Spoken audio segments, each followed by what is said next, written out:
Assalamualaikum warahmatullahi wabarakatuh.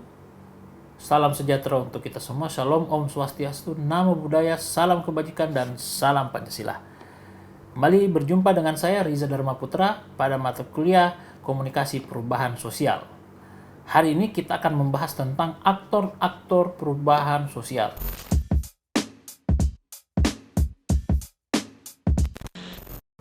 Ya, jadi bukan hanya pemain film yang aktor, tetapi dalam perubahan sosial juga ada aktor-aktor, ya, atau orang-orang atau lembaga atau institusi yang terlibat, berpartisipasi, atau bahkan mendorong terjadinya perubahan sosial. Seperti apakah itu? Kita lihat dari materi perkuliahan berikut. Tujuan video ini agar teman-teman dapat menjelaskan siapa sesungguhnya aktor-aktor perubahan sosial itu. Selain itu, teman-teman juga diharapkan mampu menunjukkan dan mengemukakan aktor-aktor sosial atau aktor-aktor perubahan sosial yang ada di negara kita atau bahkan di dunia. Sehingga nantinya teman-teman juga bisa mendorong diri untuk menjadi seorang aktor-aktor perubahan sosial. Nah, siapa sesungguhnya aktor perubahan sosial itu?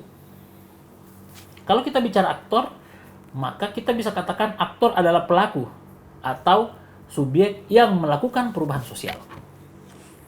Ya, jadi orang yang melakukan atau institusi yang melakukan perubahan sosial. Nah, aktor ini memiliki peran yang kuat untuk menciptakan perubahan sosial. Jadi orang yang punya peranan penting untuk mendorong terjadinya perubahan sosial. Aktor itu bisa orang, bisa institusi, bisa lembaga yang memang memiliki kemampuan atau memiliki kekuatan untuk menggerakkan atau mendorong terjadinya perubahan sosial. Atau bisa juga untuk menstimulus, atau kalau bahasa kita untuk mengompori, memprovokasi orang untuk mendorong terjadinya sebuah perubahan sosial. Nah, lantas bagaimana sebenarnya struktur dari aktor perubahan sosial itu? Ya. Pertama kita bisa lihat sebagai sebuah state actor atau aktor negara. Aktor yang ada pada sebuah negara.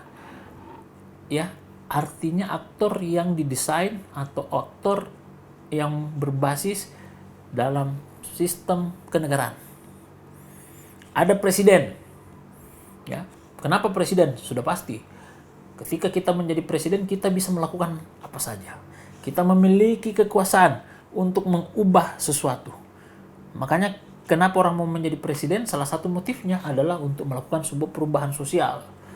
Ya, itu idealnya ya. Meskipun banyak juga jadi presiden supaya dia bisa mendapatkan semua kekuasaan, dan tergantung kemudian motifnya, apakah ingin untuk memperkaya diri sendiri atau orang lain. Ya, ada presiden. Kemudian ada menteri. Ya, menteri juga aktor perubahan sosial, tapi bersifat state actor, aktor negara. Ya, menteri sebagai pembantu presiden juga memiliki kewenangan untuk mendorong sesuatu. Ya, mereka memiliki kekuatan untuk melakukan social engineering atau rekayasa sosial. Kemudian yang kita tidak bisa lupakan juga adalah parlemen atau DPR.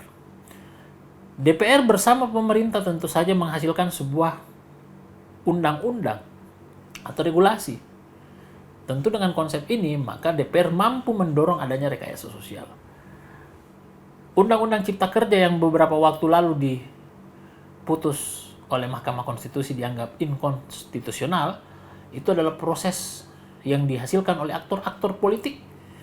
Dan tentu saja, buat sebagian orang, termasuk saya, yang menganggap bahwa Undang-Undang Omnibus Law atau Cipta Kerja itu cacat prosedur dan hanya menguntungkan proses oligarki, di mana kelompok-kelompok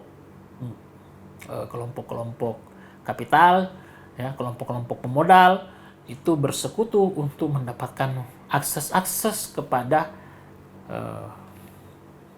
resources atau sumber daya manusia atau bahkan sumber daya alam yang ada. Nah, kemudian ada pemerintah daerah, tentu di level daerah ada bupati, ada gubernur, ada wali kota. Ya, mereka ini juga memiliki peranan yang penting, bisa membuat perda bersama DPR parlemen di daerah. Kemudian ada militer atau polisi, ini juga aktor negara. Mereka juga bisa menjadi pendorong perubahan sosial atau menjadi penghancur sosial. Kemudian kekuasaan kehakiman, ya, seperti Mahkamah Agung, Mahkamah Konstitusi, itu juga bisa dikatakan sebagai aktor-aktor yang punya kontribusi terhadap perubahan sosial. Nah, di lain sisi ada yang disebut dengan aktor negara, non negara atau civic actor. Kalau yang tadi state actor, aktor negara, nah di lain sisi ada civic actor atau aktor negara. Ini cukup banyak teman-teman. Ada LSM, lembaga swadaya masyarakat, ya, organisasi-organisasi yang tidak terafiliasi oleh pemerintah maupun swasta, dan dia bekerja untuk mendorong terjadinya perubahan sosial atau pemberdayaan masyarakat, community empowerment.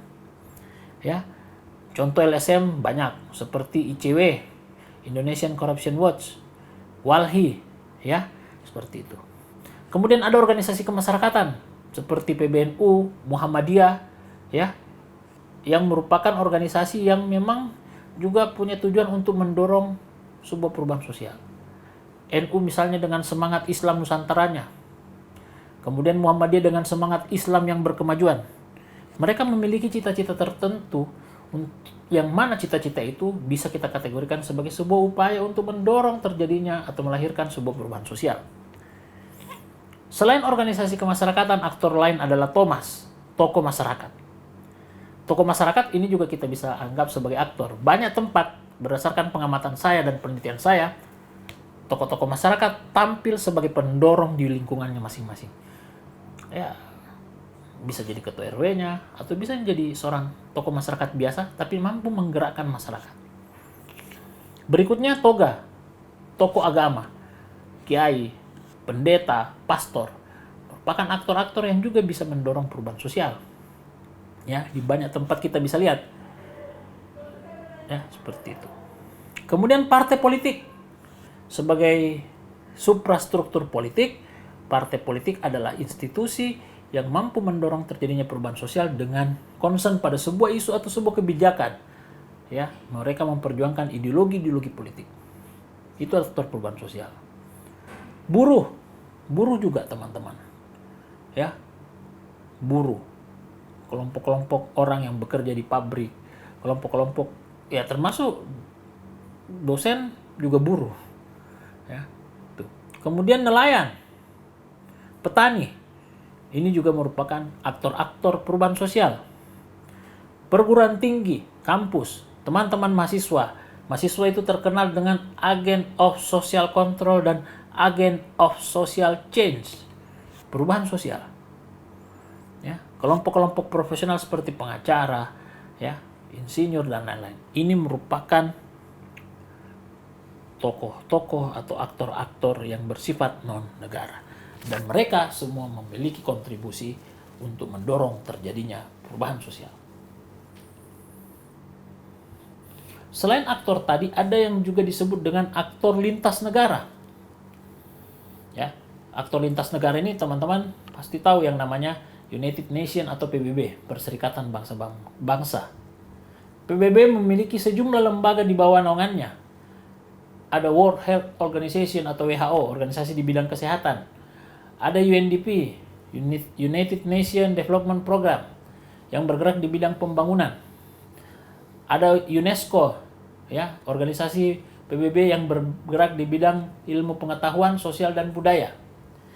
Ada FAO, yang bergerak di bidang pangan. Ada UNHCR yang bergerak di bidang pengungsian. Banyak macamnya. Ya, lembaga-lembaga yang di bawah PBB itu. Ya. Kemudian ada NGO internasional. Ada Greenpeace. Ada Via Campesina. Kemudian ada WWF, ya, World Wide Fund, yang bergerak di bidang lingkungan dan tentang satwa. Di bidang sosial ada namanya World Social Forum. Ya. Itu. Nah, itu semua aktor-aktor lintas negara. Ya, seperti itu. Nah, tadi kita sudah lihat ada 3 jenis aktor perubahan sosial, ada namanya aktor negara, ada aktor non negara, dan ada aktor lintas negara. Bagaimana? Sudah bisa dipahami teman-teman?